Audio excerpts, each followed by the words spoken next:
Hello viewers, welcome to our weekly Facebook live show UNB Light Lens. আজকের পর্বে আমি মিশেল আলী খান কথা বলছি এবং সাইদ গাউসাল আলম শাওনের সঙ্গে। আপনারা অনেকে জেনে থাকবেন শাওন ভাই বর্তমানে গ্রে ঢাকার ম্যানেজিং পার্টনার ও ক্রিয়েটিভ চিফ, এবং ওনার আরেকটি পরিচয় আমরা জানি, তিনি বাংলাদেশের হিট মুভি আয়নাবাজির একজন রাইটার ও একজন producer. So welcome to the show Shawon. Thank you so much. Right, thank you so much. So আমরা প্রথমেই জানতে চাইবো আপনি কিভাবে অ্যাডভার্টাইজিংয়ে আপনার পেশা হিসেবে নিয়ে শুরু করলেন? আমাদের সময় অ্যাডভার্টাইজিং সেটা was an accident basically, believe me, because nobody planned a career for advertising মানে when we started, যখন আমরা শুরু করেছিলাম। আমি দিল্লিতে পড়তাম, so I did my graduation in economics. আচ্ছা, তো করার পরে and I was very excited. By that time আমি অনেকবার অমর্ত্য সেনকে শুনে ফেলেছিলাম, so I was very excited যে আমি দিল্লি স্কুল অফ ইকোনমিক্সে যাবো, তারপর আমি লন্ডন স্কুল অফ ইকোনমিক্সে যাবো, ইকোনমিক্স পড়াবো। বাট দেন মানে I think God had some different plans for me. So আমি ওই একটা ছুটির সময় আসলে দিল্লিতে কিছু কাজ করছিলাম in Connaught Place for event management, which I didn't know যেটা event management বলে এটাকে, of course, at that time. Right. And then, you know, যার জন্য কাজ করছিলাম বন্টন বলে, ওরা রেব্যানের ডিলার ছিল। So that guy Rajiv Sethi, after doing the event for 1 month, it was very successful even of course. And then he invited me at his place, and then he told me he had a brochure in his hand for me, for JNU, Jawaharlal University, যেখান থেকে masters করেছি আমার, in brand marketing communication. তো আমাকে ওই প্রশ্নটা দিয়ে বললো যে maybe you don't know, but I know there's a very successful advertising person in you which you don't know. So take this brochure, go there and try to influence দাও তুমি advertising এটা চেষ্টা করো, you will do wonderful. তখন আমার girlfriend ছিল, এখন আমার ওয়াইফ ফিমা was with me in Delhi. তো ও বললো যে Shaon, I think it's a very good idea, because এর মধ্যে ওর প্রথম মডেলিং করে ফেলেছিল ঢাকা থেকে। So she has a bit of idea about advertising agency and all, and the introduction to advertising exactly. তো আমাকে বললো যে হি ইজ রাইট, তুমি খুব ভালো করবা, so you should try it out. So I had no idea, ঠিক আছে, let's see, try it out. So when I went to the campus JNU, it was such a lovely campus. I said I should give it a shot. So আমি entrance দিলাম, হয়ে গেল, and then I started studying advertising, brand marketing communication. তারপর 1.5 বছর course শেষ করে I started my career in Delhi, প্রায় 1 বছরের মতো। Then I came back to Dhaka to join Unit Trend. Okay. And then that's how I started actually. Okay. As a strategic planner আমি শুরু করেছিলাম। Right. And then যখন আমি সেটাকে shift করি from Unit Trend, তখন I became the strategic planning and creative chief of the office. আচ্ছা। And from there I shifted to G3, which was a sister concern of Grey that time, and then I became the chief of Grey. Right. 2006-07. নিশ্চয়ই সেদিনের advertising sector বাংলাদেশে আর আজকের advertising sector is not exactly the same. Not at all. What do you think some of the prime differences are? এক হচ্ছে কি যে advertising depends on the flourishing or the advertising কতটা ভালো করবে কিংবা কতটা বড় হবে, তার একটা বড় জায়গা হচ্ছে কি যে ইকোনমি কতটা ভালো করছে, কিংবা মার্কেট ইকোনমি কতটা ভালো করছে। সো ওই সেন্সে আসলে দ্য মার্কেট হ্যাজ ডেভেলপড আ লট, নতুন ক্লায়েন্ট এসছে, আমাদের local manufacturers are doing wonders, banking sector, telecom, IT অনেক ডেভেলপ করেছে। সো প্রচুর ক্লায়েন্ট এসেছে এবং মার্কেটে কম্পিটিশন অনেক বেড়েছে। আর যত কম্পিটিশন বাড়ে তত বেশি আসলে প্রফেশনালিজম আসে, বিকজ স্টিফ কম্পিটিশন শুধুমাত্র কিছু একটা করলেই হয় না, you need to know your stuff well. মানে অনেক প্রফেশনাল অ্যাপ্রোচ করতে সাইন্টিফিক অ্যাপ্রোচের প্রয়োজন পড়ে। How much you understand your audience, how much you understand your society, brand কতটা ভালো বোঝে কে, স্ট্র্যাটেজিক থিঙ্কিং খুব জরুরি হয়ে যায়। And it's very expensive, so you need to be more careful. So আগে যেটা ওয়াইনিং ডাইনিং এর উপর বসে একটা ব্যবসা হয়ে যেত, ওটা এখন আর হয় না আসলে, যেটা আমাদের ট্রেডিশনাল বাংলাদেশ ছিল যেটা। হ্যাঁ, বিকজ এখন অনেক কম্পিটিটিভ হয়ে যাওয়াতে এখন অনেক কেয়ারফুলি এটাকে ডিল করতে হয়, যে কারণে আমাদের অ্যাডভার্টাইজিং এর চেহারাও কিন্তু অনেক বদলেছে। So a lot of people say যে আমাদের advertising is as good as Indian advertising today. এটা একটা বড় রিজন আসলে কম্পিটিশন বেড়ে যাওয়া, ক্লায়েন্ট অনেক স্মার্ট হয়েছে, অনেক স্মার্ট ছেলে এজেন্সিতে জয়েন করেছে, এজেন্সিগুলো অনেক বেশি প্রফেশনাল হয়েছে, এবং আমাদের অ্যাডভার্টাইজিং ফিল্মস কিংবা ক্রিয়েটিভিটির জায়গা থেকে আমাদের ফিল্ম মেকার্স ওরা অনেক ডেভেলপ করেছে। সব মিলিয়ে it has developed a lot actually. Fantastic. So এখন দেখা যায় যে অ্যাডভার্টাইজিং অনেকভাবে is influenced with say social marketing, oh yes, with online say features. আপনি কি মনে করেন যে আমাদের দেশে কি অবস্থা এই সেক্টরটার from an online or social media আজকে দেখলে মনে হয় যে it's almost equally good in fact of course we are reaching there, it's not that আমরা সোশ্যাল মিডিয়া খুব এফেক্টিভলি ইউজ করতে পেরেছি, but there are instances examples যেগুলো দেখলে বোঝা যায় যে আসলে অনেক কিছু হয়েছে। ইফ ইউ রিমেম্বার আমরা লাস্ট ওয়ার্ল্ড কাপের সময় চার ছক্কা হই হই বলে একটা গান করেছিলাম, ফ্ল্যাশ মব, খুব ক্লিয়ারলি ওয়ান অফ আওয়ার মানে ফেমাস ওয়ার্ক, ওটা কিন্তু ওয়াজ absolutely based on social media, মানে আর কিছু ছিল না। এবার আয়নাবাজির যে মার্কেটিং সাকসেস একটা লেভেলে, ওটা পুরোপুরি social media based success. Right, how we have created planned controversies, stories around it, how we have created, how we have created content and then made those famous through social media, and it create engagement.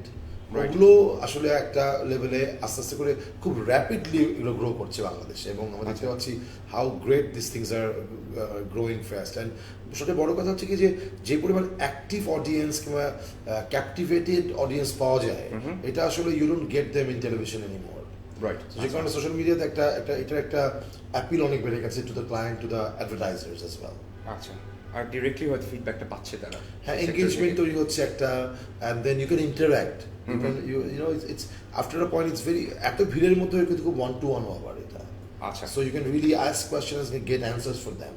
So in typical communication model sender receiver যে সম্পর্ক, that is really very very one sided.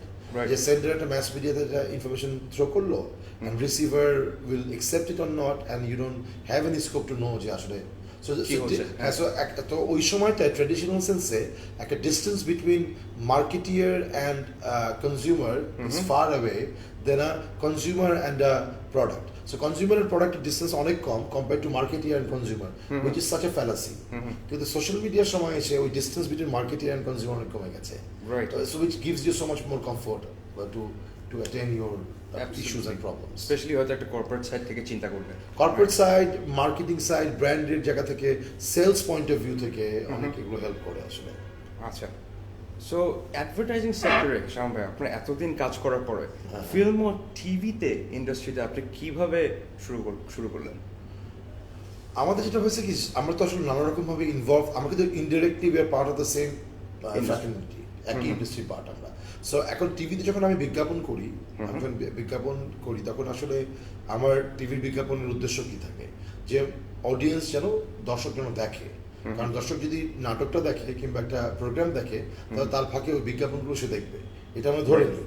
কিন্তু আমরা slowly দেখতে পাচ্ছি যে আমাদের টেলিভিশনের audience আস্তে আস্তে কমে যাচ্ছে, বাইরের দেশের টেলিভিশনের অডিয়েন্স বাড়ছে, এবং তার ফলে আমার বিজ্ঞাপনগুলো আর এফেক্টিভ থাকছে না, বিকজ বিজ্ঞাপন তো দেখছে না, যে প্রোগ্রামিং না থাকতে আমার বিজ্ঞাপন কি করে দেখবে আসলে।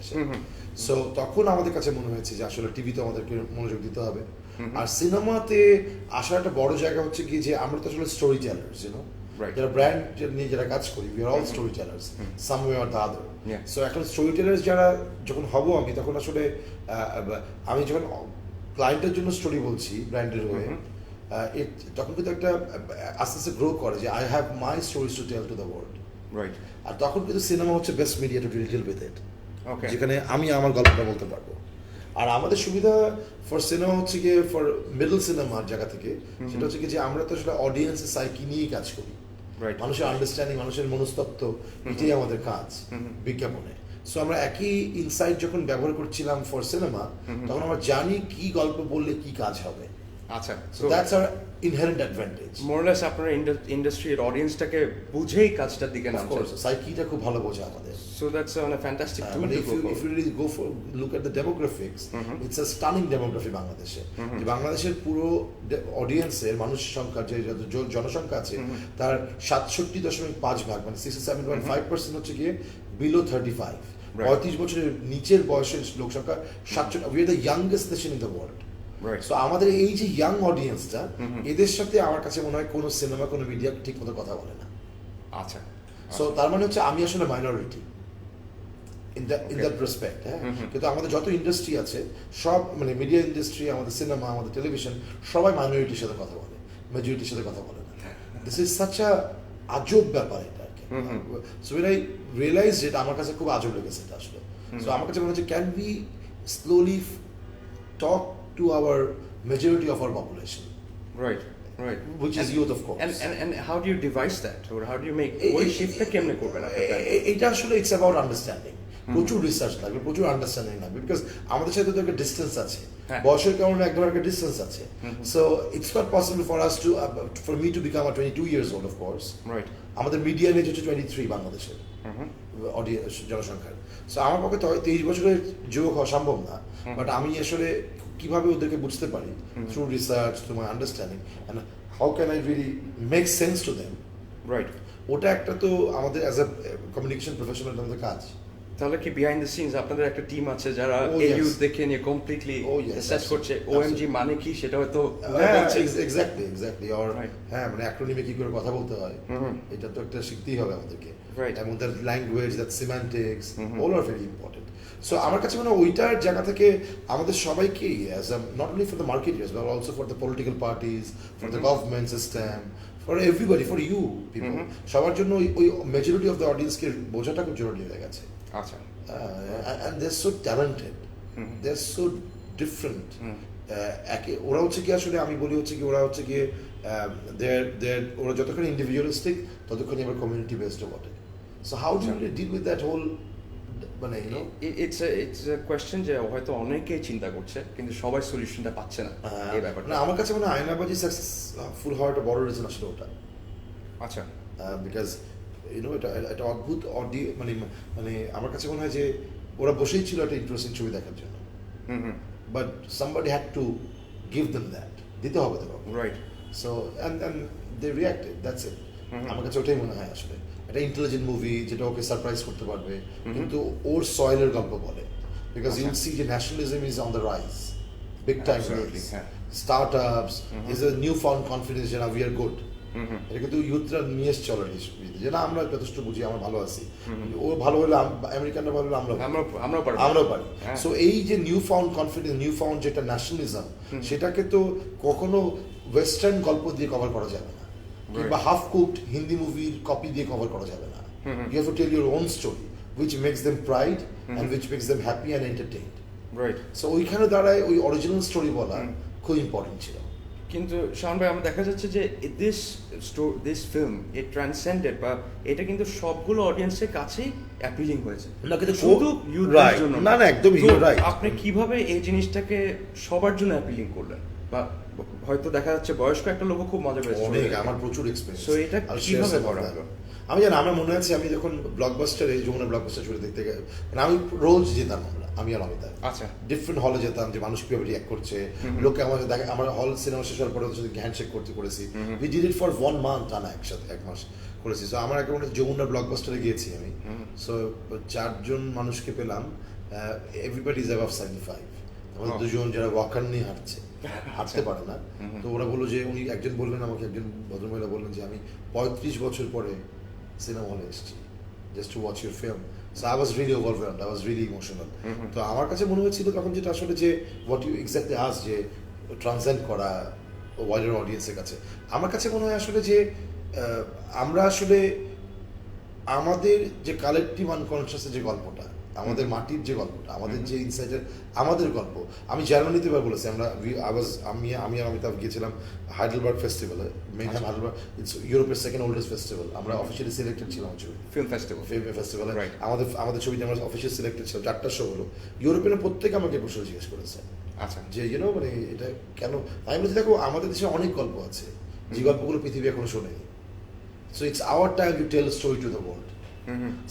এবং আমাকে যদি ওয়ার্ল্ড ফেমাস হতে হয়, আমাকে যদি ফেমাস হতে হয় ওয়ার্ল্ড গ্রাউন্ডে, তাহলে আসলে আমাকে আমার লোকাল গল্প দিয়ে ফেমাস হতে হবে।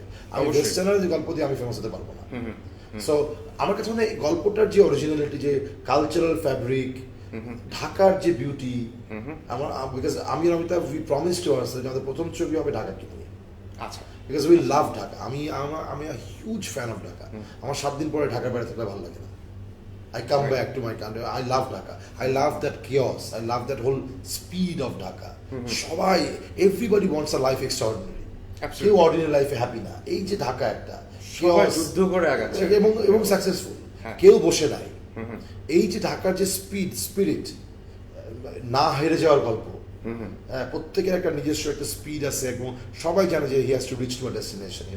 সবার আসলে পৌঁছাতে হবে আর কি ডেস্টিনেশন। এইটার যে একটা স্পিড, একটা হাঙ্গার ফর গ্রোথ, ওভারওয়েলমিং প্রেজেন্সের যে মজাটা আর কি, এইটা আমাকে অসম্ভব এক্সাইটিং লাগে আমার কাছে। সো আই অলওয়েজ নু যে আমার ঢাকাকে আমার এবং আমার কাছে মনে হয় যে স্ট্র্যাটেজিক্যালি যে আমি যদি আমার শহরটাকে ভালোবাসতে শুরু করি, তাহলে আমি ঢাকায় কোনো কিছু খারাপ সেটা আমি অন্তত করবো না, অন্য কেউ করলেও। So love is very important. So পৃথিবী যখন chaotic হয়ে যাচ্ছে, the only thing that can save us is love. Right. So we have to really create a lot of Well said love. words. So coming back to advertising and maybe Great Dhaka, আপনার লিডারশিপে great Dhaka actually দেশে বিদেশে অনেকগুলো award পেয়েছে, and এগুলোর মধ্যে কোনো একটা উল্লেখযোগ্য অ্যাওয়ার্ডের ব্যাপারে যদি একটু শেয়ার করতেন আমাদের সাথে। The biggest is Cannes Lion, the world's largest award, Cannes Lion. We're the only agency who won it last year. আমরা গোল্ড পেয়েছি, প্রথমটাই আমরা গোল্ড পেলাম, and I was on stage because Cannes এর মজা হচ্ছে কি যে যেটা অনেক অ্যাওয়ার্ড দেয় ওরা ওয়ার্ল্ড ওয়াইড সবাইকে ডেকে ওই 30-40টা অ্যাওয়ার্ড দেয় ওরা, তো শুধু গোল্ড যারা পায় তারা স্টেজে উঠতে পারে, আচ্ছা, বাকিগুলো ওরা অ্যানাউন্স করে দেয়, and পরে you collect it. But the first time we won a gold, so we had to go on stage. Right. So it's an amazing experience. I was in tears. আমার সারা জীবনের স্বপ্ন ছিল যে my target was to win first Cannes Lions for Bangladesh. আচ্ছা, যেটা আপনি পূরণ করতে পারলেন। হ্যাঁ, আমি পেরেছি লাস্ট ইয়ারে। So when I won that, it was the best moment of my life. It was like, the moment when I saw my first kid. Right. So ওরকম একটা মোমেন্ট আসলে আমার জন্য ছিল। So it was overwhelming. এবং মানে ওরা লাস্টে গ্র্যান্ড ফিনালের দিন বললো যে ওরা অ্যানাউন্স করলো যে প্রথম বাংলাদেশ ক্যান গোল্ড জিতলো, and everybody was clapping. We were so excited to see the project, eco-cooler project, the famous eco-cooler project. So and we were so excited. I mean, it was such an emotional moment. So what was it's একটা fantastic achievement আমাদের দেশের জন্য, first of all. Exactly, that's what is important. But what was the journey like to get to that point? I know you've been with Gray, you shared with us you were with different ad agencies. Correct. What was the journey like from that end to the stage on Cannes Lion? আসলে যেটা হলো কি যে আমরা গ্রেতে join করার একটা বড় advantage ছিল, because it's a multinational, so the whole world is open for us. আমরা দেখতে পাই যে কি হচ্ছে পুরো পৃথিবী জুড়ে, এভরিডে দেখতে পাই আমরা, we are connected as a network, very very well connected as a network. So আমরা যখন ক্যানে যাওয়া শুরু করলাম, আমি 4-5 বছর আগের থেকে, আমার রিয়েলাইজেশন যেটা হতে থাকলো যে অ্যাডভার্টাইজমেন্ট কোন দিকে যাচ্ছে, বিজ্ঞাপন কোথায় যাচ্ছে আসলে। যেমন একটা সময় ছিল বিজ্ঞাপন মানে ছিল টিভি বিজ্ঞাপন, টিভি কমার্শিয়াল, পৃথিবী কিন্তু ওখানে এখন আর নাই। সো টেলিভিশন, আমি একটা প্রেজেন্টেশন গতবার ব্র্যান্ড ফোরামে করেছি, আমি ঢাকা ইউনিভার্সিটি প্রেজেন্ট করেছি আইবিএতে, my name of my presentation was subvertising. আচ্ছা, so subvertising is big in world wide, যে অ্যাডভার্টাইজিং এর থ্রু দিয়ে কি করে আমি প্রবলেমের সলিউশন আনবো, whether it's a branded problem or a social problem, কি করে সলিউশন আনা যায়। আর আজকের দিনে যখন technology has become so big, internet has become so well entrenched and well spread, তখন আসলে technology can bring solution to people's life. এখন কথা হচ্ছে টেকনোলজি মানে কি খুব হাইটেক টেকনোলজি, নাকি টেকনোলজি মানে আসলে innovation and Ingenuity in our perspective. তখন আমরা শুরু করলাম যে কি করে আমরা সলিউশন দিতে পারি আসলে। এই থিঙ্কিং যখন আমাদের মধ্যে ঢুকে গেল, তখন যেটা করতে you have to transfer that whole idea of years into a culture to your agency. So আমি আমার এজেন্সি যেটা করতে শুরু করলাম যে I have tried to tell every to people যে আসলে we are the doctors and you to solve problems, whether it's a brand problem or a social problem. আমরা কি করে প্রবলেমকে সলিউশন দিব, আমরা কি করে। যেমন আমরা এখন একটা চুলা নিয়ে কাজ করছি এই মুহূর্তে, গ্যাসের ট্রাবল অনেক বেশি বাংলাদেশে, গ্যাসের ওয়েস্টেজ হয় প্রচুর, আমরা কাঠি যেন নষ্ট না হয় তার জন্য চুলা নিভাই না, কিংবা শীতকালে চুলার উপরে কাপড় দিয়ে শুকাই, এত ওয়েস্ট করি আর কি। আমরা একটা চুলা ইনভেন্ট করার চেষ্টা করছি যেটাতে উপরে যদি কোনো ওজন না থাকে তাহলে চুলা নিভে যায়, মানে একটা অটোমেটিক সেন্সরের। হ্যাঁ, এটা যদি না হয়, so that's my innovation. Okay. You know what I mean? মানে আমার কথা হচ্ছে কি যে we have to solve the problem. So আমার কথা হচ্ছে solution driven একটা মাইন্ডসেট যদি আমরা তৈরি করতে পারি, তাহলে আসলে that is advertising today. So it doesn't matter যে আমি টিভি কমার্শিয়াল করলাম কি করলাম না, বাট আমি প্রবলেমের সলিউশন দিলাম কিনা, আচ্ছা, সেটা যা করতে হয় সেটাই advertising. So advertising has a new definition today আর কি। মানে সো ওই জায়গা থেকে অ্যাডভার্টাইজিং দেখতে শুরু করলে your perspective will shift. তখন আমি অনেক কিছু দেখতে পাবো যেটা আগে দেখতে পাচ্ছিলাম না। তো এই থিঙ্কিংটা আপনার বাংলাদেশি কলিগরা কেমন করে নিল প্রথমের দিকে? খুবই ভালো, আমাদের পোলা মধ্যে হেভি ট্যালেন্টেড, ওদের তো কোনো অসুবিধা নেই, ওরা তো নিয়ে নিবে। কিন্তু তাকে বলতে হবে, তাকে দেখাইতে হবে। You have to just open their eyes, ওরা অনেক বেশি স্মার্ট। আমাদের র্যাম প্রসেসর অনেক স্লো, ওদের প্রসেসর র্যাম দুইটাই অনেক ফাস্ট। সো আমার কাছে ওইটা প্রবলেম না। প্রবলেম হচ্ছে কি, ইস্যু হচ্ছে কি, are we guiding them right, are we showing them the right thing, are showing them the right path, rest they will do. এটা তো আমাদের সুবিধা, আমাদের লোকজনের তো ছোট মাছ খাওয়া যায়, মাথায় অনেক বুদ্ধি। রাইট। এখন একটা জিনিস হচ্ছে যে এইসব জিনিসে দেখা যায় যে এইসব ইন্ডাস্ট্রিতে যে ট্রেডিশনাল সেন্স হয়, তখন আর কি অনেকে আসে যে একদমই চেঞ্জ করতে চায় না, একটা স্টাবার্ননেস আছে বিভিন্ন সাইডে দেখবেন, হয়তো আপনার ক্লায়েন্ট এন্ডে দেখতে পারেন আপনি, প্রচুর হয়। সো সেইটাকে কিভাবে ওভারকাম করবো আমরা? Patience, patience, you need to have lot of patience. So আমার অফিসে খুব হয় এটা, যখন লোকে খুব ফ্রাস্ট্রেটেড হয়ে যায়, বস ভালো একটা কাজ দিয়েছিলাম, নিল না ক্লায়েন্ট। তো আমি বলি যে প্রথমবার যদি না নেয়, সেকেন্ড টাইম এর চেয়েও ভালো কাজ দিবে, সেকেন্ড টাইম যদি থার্ড টাইম এর চেয়েও যেন ভালো কাজ যায়। But you can't lose hope, because the moment you lose hope, you deliver average work and that becomes a norm. Right. আর আমি ক্লায়েন্টকে খুব বলি যে কোনো আইডিয়া নতুন কি করে বুঝবেন, তো বলে কিভাবে বুঝবেন? নতুন আইডিয়া বুঝবেন যদি কোনো আইডিয়া শুনলে আপনার আনকমফোর্টেবল লাগে। আচ্ছা, নতুন আইডিয়া যদি কোনো আইডিয়া আপনার কমফোর্টেবল লাগে, তার মানে এটা পুরনো আইডিয়া। সেফ লাগতেছে, আরাম লাগতেছে, মানে আপনি আগে আইডিয়াটা শুনছেন, দ্যাটস আ হিউম্যান সাইকি। আর যদি কোনো আইডিয়া শুনে আপনার আনকমফোর্টেবল লাগে, তার মানে নিউ আইডিয়া। কিন্তু আমরা should grab it with both of your hand. কিন্তু আমাদের নর্মাল হিউম্যান রিয়াকশন হচ্ছে ওইটা যখন আমি দেখবো, আমি ওটা থেকে দৌড়াই চলে যত দূর যেতে পারি। একদম তাই হয়। সো ইনিশিয়ালি আমার অনেক প্রবলেম হতো। সো এখন বিকজ অফ মাই রেপুটেশন, অনেকে আমার চেহারার দিকে তাকে অ্যাকসেপ্ট করে নেয়। আচ্ছা ভাই, আপনি বলতেছেন মনে হয় ভালোই হবে। So you to really prove your point again and again and again. So flash mob কেউ করতে চাই না, যখন আমি ফ্ল্যাশ মব করছি, আমি যখন ফ্রুটিকার অ্যাড করছি with politician, everybody was scared যে পলিটিশিয়ান দেখাবেন কি হবে। আলাম কিচ্ছু হবে না ভাই, আয়নাবাজি বানানোর পরে এই যে একটা পলিটিক্যাল ড্রামা করলেন, এটা নিয়ে কি যে হবে, কি ঝামেলা চলবে কিনা বন্ধ না করে দেয়। 5 জন মিনিস্টারের মধ্যে ছবি দেখছি, including our finance minister, and he loved it. All of them loved it. Bipu ভাই, নসরুল আহমেদ বিপু, আমাদের power energy minister, ICT Palak দেখে was so happy to it. আমাদের অর্থমন্ত্রী, এভরিবডি লাভড ইট। আমরা যে জেলে শুট করেছিলাম, সো আইজি প্রিজন দেখেছে with his people, he loved it. So আসলে you also need to have guts to do things. অবশ্যই, ওটা খুব no guts no glory, no glory. আচ্ছা, so coming back to Aynabaji, আমরা জানি it's a blockbuster, it's a fantastic achievement in this region. What আপনার কোন personal experience এই ছবিতে আপনি ব্যবহার করছেন, if you would share with us? প্রথমত তো আসলে হচ্ছে কি যে the story, when we wrote the story initially, প্রায় 2.5 বছর আগে কথা বলছি এটা, আমি আর অনম প্রথমে লিখতে শুরু করি, আমার এক কলিগ ছিল অনম বিশ্বাস আর আমি।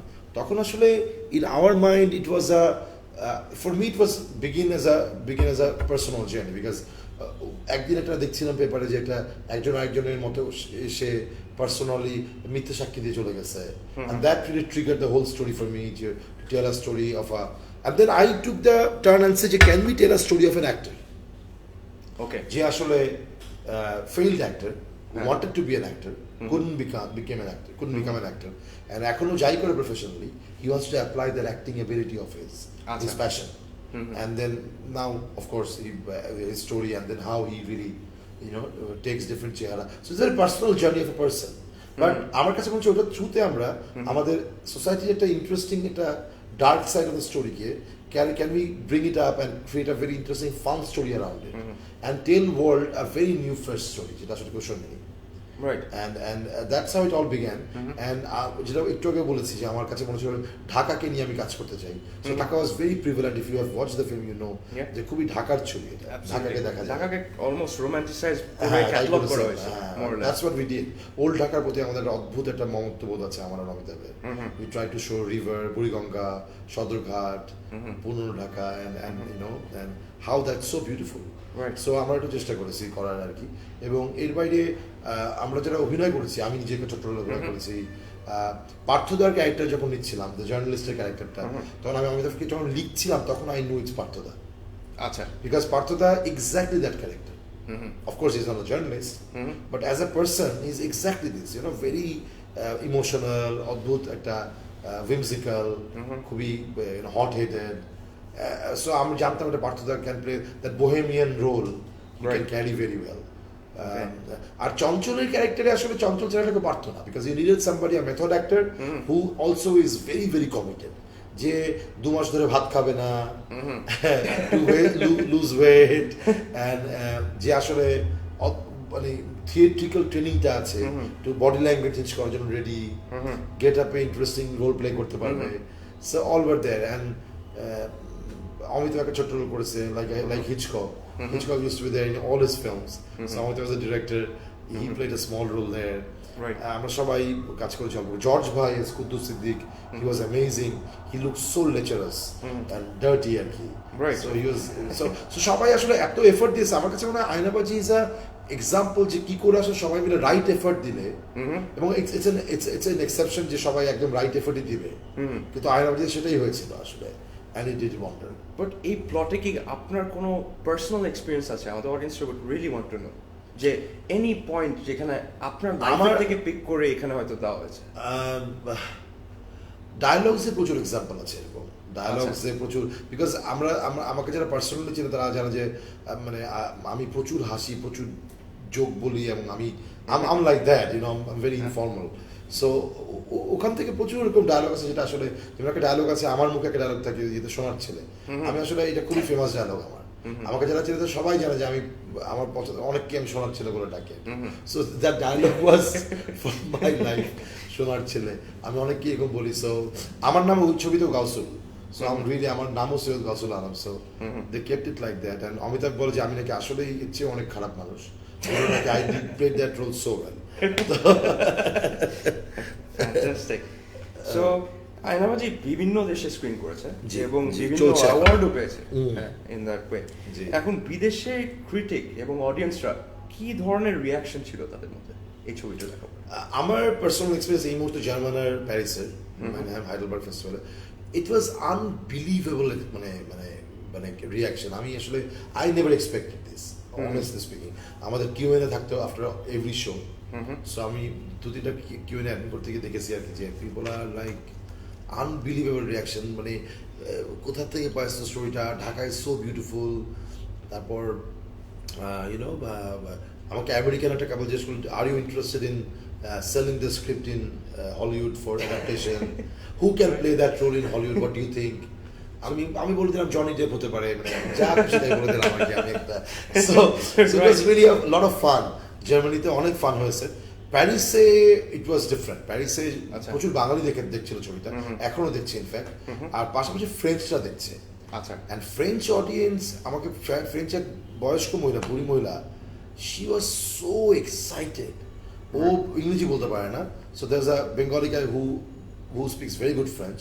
তো ও ফ্রেঞ্চ শুনে আমাকে বাংলায় ট্রান্সলেট করছিল, আমি আবার ইংলিশে বলছিলাম, ও আবার মহিলা আমার অ্যান্সার করছিল। She said যে why don't you release it in France, মানে you know commercially, and you know it's such a lovely story. অনেক ইন্টারেস্টিং নিয়ে কথা বললো, হাফ এন আওয়ার ধরে আমার কোয়ারিজ অ্যান্সার করতে হলো অফ এভরি ডিটেলস। আমাকে জার্মানিতে একটা মেয়ে জিজ্ঞেস করলো যে তুমি যে মেয়েটাকে দেখিয়েছো, এটা কি বাংলাদেশের রেগুলার মেয়েকে রিপ্রেজেন্ট করে? আমরা শুনেছি এখানে অনেক রকম রিলিজিয়াস বা ইউনো মানে সেকুলারিজম আছে, মেয়েরা হিজাব পরে। আমি বললাম যে that's also a kind of a incline point of view. ঢাকাতে এরাও আছে, ঢাকাতে ওরাও আছে। Bangladesh is actually like that. So ওখানে যেমন আমরা বাঙালি মুসলমান, আমরা যতখানি বাঙালি ততখানি মুসলমান। So there are lot of হিজাবি যারা কনজারভেটিভ, আবার lot of girls who are actually like Nabila, like Riddhi in Aynabaji. So I think ব্যাপারটা আসলে একটুখানি mixed. So a lot of interesting discussion, debate, dialectic হয়েছে আর কি। So it was very good experience, frankly. এখন কানাডায় চলছে, টরন্টোতে ওরা বললো যে সাবকন্টিনেন্ট ছবিগুলোর মধ্যে 3 Idiots এর পর this is the biggest hit. So working ডেতে টরন্টোতে একটা টিকিট নাই। সো ওরা আমাকে ছবি, আমি ফেসবুকে শেয়ার করেছি ওটা, সব হলিউডের ছবিগুলো ওই লিস্টে নাম লেখা বোর্ডে, শুধু মাঝখানে Aynabaji sold out. Wow. So it was an amazing feeling when I saw that photograph. হ্যাঁ, আর আমাদের বাঙালির একটা গর্বের ব্যাপার, হিউজ প্রাইড হয়েছে। ওরা এখন ওদের ফ্রেন্ডসদেরকে, বিদেশি ফ্রেন্ডসদেরকে নিয়ে দেখাচ্ছে যে watch our film. So it feels so good, you know. লোকে লিখছে, রেগুলার আমাকে ইনবক্সে লিখছে, you know, we are so proud of the film, so proud of you, যে we can tell people this is our film. So আমার ধারণা এটা অনেক ইমোশনাল মোমেন্ট আমাদের জন্য। Right. So coming back to your point, যেখানে আপনি বললেন যে হলিউডে হয়তো একটা কি চিন্তা করছে তারা মজা করেছে বলেছে। But who would you pick in Hollywood to play you? আমি আসলে খুব বড় হলিউড ফ্যান না। আচ্ছা। সো আমি খুব হলিউড ছবি দেখি না, ট্যারান্টিনোর ছবি দেখি, খুব ভালো লাগে, স্করসেসের ছবি দেখা হয়, কিন্তু I am not really expand type ছবির ফ্যান আর কি। আমার কাছে খুবই আচ্ছা, মানে খুবই বোকা বোকা মনে হয় আর কি আমার কাছে। বাট আমার ছেলে তো খুব পছন্দ হয়, মার্ভেল দেখে, খুব মার্ভেলের big fan. I am not personally, কিন্তু আমার কাছে মনে হয় যে মানে ইটস এ স্টোরি যেটা আসলে আমার কাছে মনে হয় এত ফ্রেশ আর নিউ স্টোরি। হলিউডের তো কোনো ঠিক না, ওরা নিতেই পারে, কিন্তু আমার ধরো জার্মানিতে আসলে it was a fun. But if you ask me, মানে আমি জানি না কি করতে পারবে। Anyone in mind or anyone you'd prefer? I don't know, seriously I don't know, মানে ট্যারান্টিনো যদি কখনো করতে রাজি হয়, ও সারা জীবনে দেখো ও বলেছে 10টা ছবি করবে, প্রায় আর তো 2টো ছবি বাকি আছে। So one can be Aynabaji in remake reboot in New York or somewhere, I don't know. Okay, fantastic. So একটা জিনিস হচ্ছে, আমাদের একটা কোয়েশ্চেন ছিল যে আপনি যখন আপনার অ্যাক্টর বা অ্যাক্ট্রেসদেরকে পিক করেন ছবির জন্য বা মুভির জন্য, তখন কি ধরনের বৈশিষ্ট্য খোঁজেন তাদের মধ্যে? আসলে cinema basically is a directors media, so Amitabh can really answer that better. But আমরা অ্যাজ আ টিম যখন কাজ করেছি, তখন আমাদের কাছে মনে হয়েছে যে আসলে ফার্স্ট ফিল্মে আমরা এমন ক্যারেক্টারদেরকে চাই যারা ওই রোলটাকে রিপ্রেজেন্ট করতে পারে। So we didn't really want to experiment too much with it. So while you were writing, did you have people in mind? আমার পার্থদার ক্যারেক্টারটা মাথায় ছিল। চঞ্চল ভাইয়ের ক্যারেক্টারতে চঞ্চল ভাই না থাকলে চঞ্চল ভাই is one of the option in my mind, কিন্তু Amitabh was very hung up on Chanchal ভাই। চঞ্চল ভাই delivered like amazing, he has confirmed his national award basically, আমার কাছে খুব মনে হয় আর কি। সো ওটা একটা মনে হয়েছে আমার কাছে। আর অন্য ক্যারেক্টারগুলোতে না, ওরকম ভাই মাথায় কেউ ছিল না আমার, না। অমিতাভ পরে ডিসাইড করেছে ফর হিমসেলফ যে whom he wants as Ayna. আচ্ছা, as Ayna, right. আচ্ছা। একটা কোয়েশ্চেন, আমাদের দেশে অলরেডি একটা ভেরি প্রমিনেন্ট ফিল্ম ইন্ডাস্ট্রি আছে, হয়তো হলিউড হিসাবে চিনি আমরা, কিন্তু সেই ইন্ডাস্ট্রির অ্যাক্টর অ্যাক্ট্রেসেস আপনার টিভিসি বা মুভিতে তেমন একটা হাইলাইট পায় না, তার কোনো একটা রিজন আছে তার পিছনে? না, আমার কাছে মনে হয় যে এটা দুটো অ্যান্সার আছে। একটা হচ্ছে কি যে একদম যে আমাদের বিজ্ঞাপনে, আমার বিজ্ঞাপনে দেখা যায়নি ওদের কাউকে আর কি, এটা পুরোপুরি ঠিক না, খুব কম ইউজ করেছি। আমি মিশা সওদাগরকে নিয়ে কাজ করেছি, one of our famous villain in শাকিবকে নিয়ে কাজ করে, but I love to work with Shakib Khan. I really think যে আমরা ঢাকায় একটা ছোট্ট কর্নার অফ গুলশানে বাস করি, তাদের কোনো ধারণাই নেই শাকিব খান কত বড় superstar. Once you go out of that rail, আমি বলি যে ঢাকা শহর দুই ভাগে ভাগ করা, রেল লাইনের এই পার, রেল লাইনের ওই পার। সো রেল লাইনের এই পারে আসলে আমরা ভুলে যাই যে রেল লাইনের এই পারে কি হচ্ছে। So I'm so happy with বিজ ইন রেল লাইনের এই পারে, because you are actually the real part of Dhaka. আমার যেটা খুব মনে হয়। So once you go travel a bit more, তখন বোঝা যায় Shakib Khan is actually a big superstar. So Shakib সাহেব কাজ করেন, এটা আমার দুর্ভাগ্য। I really like to work with him. But generally এর বাইরে কাজ করতে গিয়ে আমাদের সিনেমা ইন্ডাস্ট্রিটা আসলে একটু ডেভেলপ করতে হবে। আসলে আমাদের সিনেমা ইন্ডাস্ট্রি যেখানে ছিল এক সময়, যখন সীমানা পেরিয়ে, রংবাজ, কিংবা তারও আগে শেষ যদিকল বাড়ি, দারুণ দারুণ ছবি হয়েছে, জয়রান, খানাতা, শহীদুল ইসলাম খোকন পর্যন্ত, অ্যামেজিং ফিল্ম মেকার্স। সামা গত 15-20 বছরের ছবিটা সিনেমা খারাপ হয়েছে, কিন্তু এখন কিন্তু আবার একটা ছোট ছোট আপরাইজ শুরু হয়েছে। ফারুকি ভালো ছবি বানাচ্ছে, আমাদের জ্যাজ মিডিয়া থেকে আজিজ ভাই is trying to make a lot of good films. Of course there are কিছু এফোর্ট ভালো, কিছু খারাপ হবে, বাট এফোর্ট তো চালু থাকতে হবে। আমরা চেষ্টা করেছি এখন এসে কি করে একটা ইন্টারেস্টিং ইন্ডাস্ট্রি ঢুকে ভালো কাজ করা যায়। বাট বিকজ ইম্পর্টেন্ট হচ্ছে গিয়ে সিনেমা ক্যান ডু আ লট। বাংলাদেশ সোসাইটিতে, আজকের society cinema can contribute so much. এত পাওয়ারফুল মিডিয়ার কিন্তু আর একটাও না। আমরা যত ইন্টারনেটের কথা বলি, টিভি কমার্শিয়ালের কথা, টিভির কথা বলি, cinema is the most powerful media. Because ওই যে জোসেফ ক্যাম্বেল বলেছিল যে when you enter a cinema theater, it's like a temple, যেখানে গড আর গডেসটা আসলে বড় স্ক্রিনে থাকে আর তোমরা সামনে বসে আসলে ওদেরকে পূজা করো। So that is cinema, ক্যাপটিভেটেড audience, you're ogling them literally. So ওরকম জায়গা থেকে থিয়েটার কিংবা সিনেমা যেটা করতে পারে, এটা কেউ করতে পারে না। সো আজকে আমাদের সোসাইটিতে যে ডিভিশন, আমরা এই যে রিলিজিয়াস ভায়োলেন্স নিয়ে কথা বলছি, তার এগেনস্টে ইউথকে যে মোটিভেট করা, এটার ক্ষেত্রে সিনেমার চেয়ে ভালো কোনো টুল তো আমাদের কাছে নাই। So you have to get ready to really use them and use them positively. Is there any other অন্য কোনো অ্যাক্টর বা অ্যাক্ট্রেস আছে যাকে আপনি কাজ করতে চান বাংলাদেশ? আমি শাকিব খানের সাথে কাজ করতে চাই, আমি চঞ্চলের সাথে আবারও কাজ করতে চাই, হি ইজ ফ্যাবুলাস। আমি পরিমণির সাথে কাজ করতে চাই, I love that girl, I think she is very pretty very talented, I want to work with her. আরও অনেকের সাথে কাজ করতে, সবার সাথে কাজ করতে চাই। আমাদের টেলিভিশনে যারা Shahiduzzaman Selim, Mosharraf Karim, all are Iresh Zaker, I love, not because is my friend but also I really like his, ও একটা সার্টেন ক্যারেক্টার, ওকে আমার অ্যামেজিং লাগে ওকে আমার। I think a lot of people, I mean, I want to work with a lot of people. Right. সবার সাথে কাজ করতে চাই, but I'm right now I'm really working on my second script, এখন কাজ করতে শুরু করেছি আমি। Right, that's exactly actually what we wanted to know. যে what exactly আপনি কি নিয়ে কাজ করছেন এখন, আর আমরা কবে সেটা এক্সপেক্ট করব? আমার তো দুটো role, as you mentioned earlier, একটা হচ্ছে প্রোডিউসারের রোল আর হ্যাট আছে, একটা হ্যাট হচ্ছে রাইটারের হ্যাট। জি। সো রাইটারের হ্যাটে আমি আসলে ভীষণ কনজারভেটিভ এবং ভীষণ মানে কি বলবো, আমি খুবই choosy and picky. So I'm taking my time. I mean, I've cracked my plot, by the way. I'm reveal করতে পারবো না, but I've cracked the plot, second plot. I mean, I know it's going to be another, inshallah, big thing for the country. তো ওটা নিয়ে আমি কাজ করছি এখন এই মুহূর্তে, প্লটটা নিয়ে।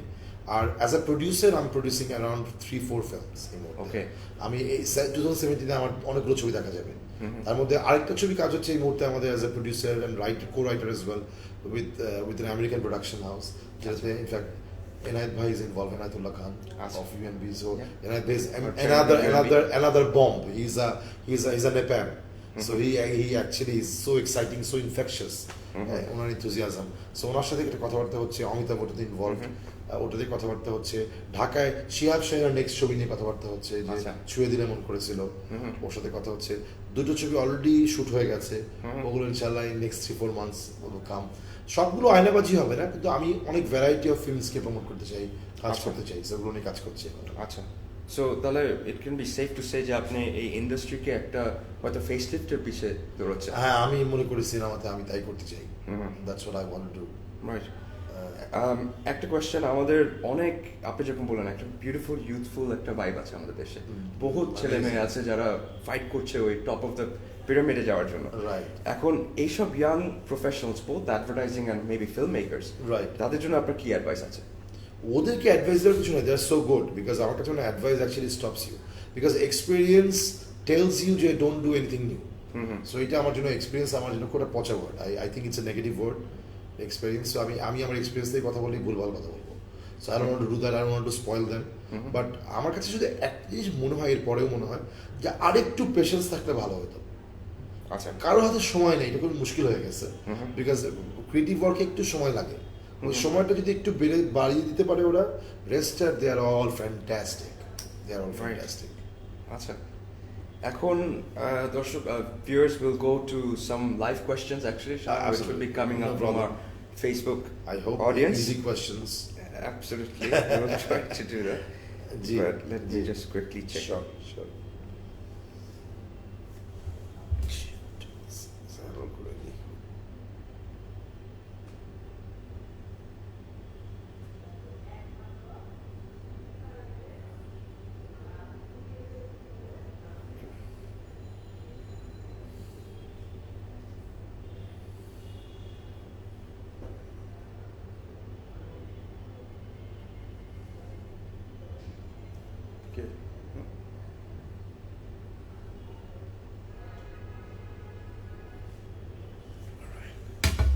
Just a second, sorry. No, don't worry, it's all good. Sorry audience, if there are any audience, আমরা আসলে বয়সের সাথে টেকনোলজিক্যালি আরো স্লো হয়ে যাচ্ছে।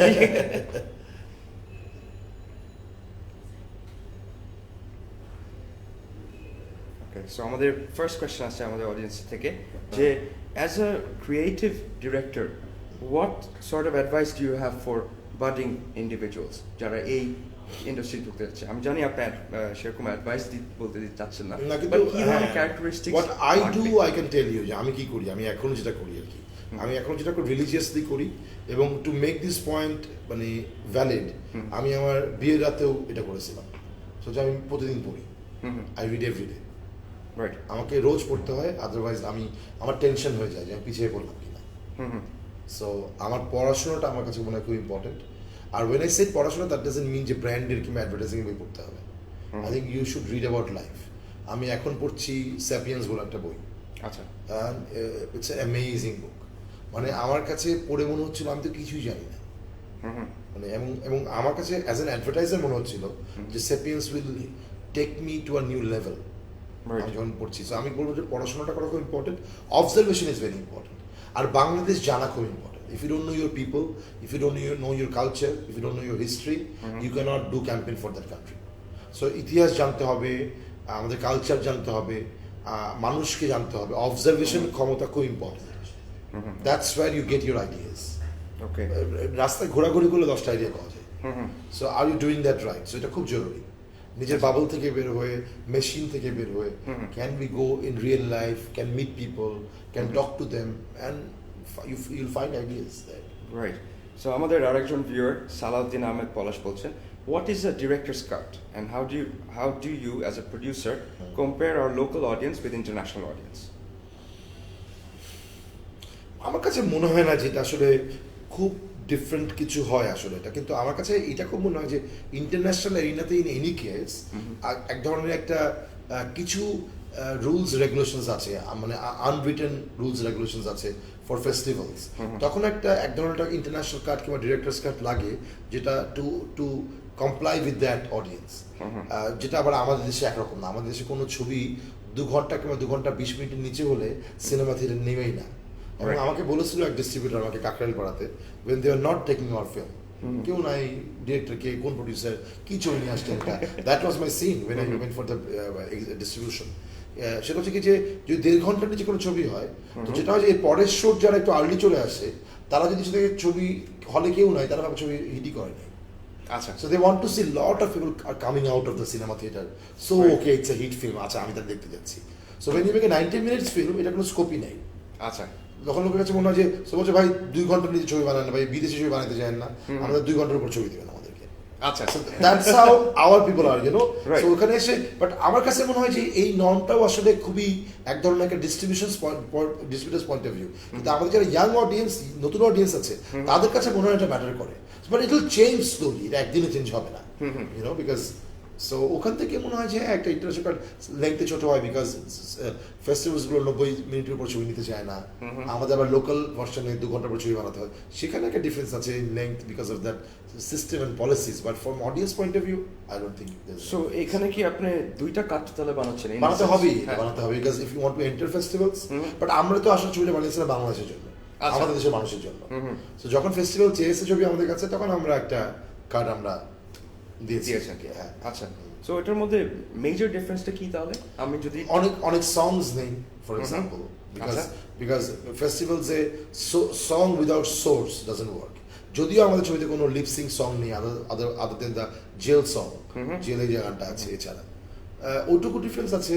লেংথে অনেক মেদ নেই, মেদ অনেক ফেলে দেওয়া হয়েছে, কিছু শর্টস ফেলে দেওয়া হয়েছে।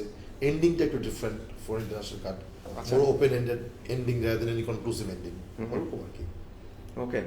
Well, thank you, Sean Bhai, for actually coming and joining us for this beautiful session that we've had. Right. From UNB, we wish you all the best for your future endeavors. Thank you so much and for inviting me. we look forward to seeing you again on the big screen again. But I don't know about that, but I'll keep on trying to produce films and write films for Bangladesh. That's my passion. And we think we're in good hands when it comes to representing Thank you Bangladesh. so much. So, Sean Bhai, on the UNB এবং Cosmos থেকে একটা সুন্দর Oh, thank you so much. Thank you so much. I'm obliged. Thank you so much. Okay. Audience কে অনেক ধন্যবাদ আমার কথা শোনার জন্য। And thank you for joining us on UNB Live. Stay tuned next week.